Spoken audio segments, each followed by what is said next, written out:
আজ পৌষ সংক্রান্তি। সকালে ঘুম থেকে উঠে বাবা মার জন্য লিকার চাটা আজকে আমিই বানিয়েছি। এরপরে গেছিলাম পিঠে পুলির জন্য বাজার করতে। বাজারে গিয়েই প্রথম চোখ পড়ে এই গোলাপ ফুলগুলোয়, এত ভালো লাগছিল কয়েকটা নিয়েই নিলাম।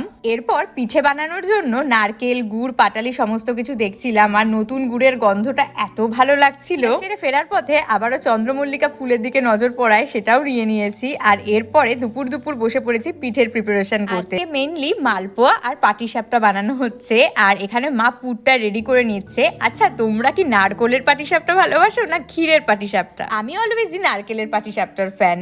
আর আমি আজকে গুড়ের মালপোয়া ফার্স্ট টাইম ট্রাই করেছি। এর আগে চিনি দিয়েই বানাতাম প্রত্যেক বছর, তো বেশ ভালো খেতে হয়েছিল। আমার পিঠে করা শেখাটা পুরোটাই আমার ঠাকুমার কাছ থেকে। আগে আমাদের পুরনো বাড়িতে উনুন ছিল, প্রত্যেক বছর সেখানেই পিঠে হতো। ছোটবেলা থেকে সেটাই আমি বসে বসে দেখতাম। এবছর মা আর আমি মালপোয়া আর পাটিসাপটা দু রকমের পিঠে বানিয়েছি, খেতে খুব ভালো হয়েছিল। তোমরা কোন পিঠে খেলে আমাকে অবশ্যই কমেন্টে জানিও।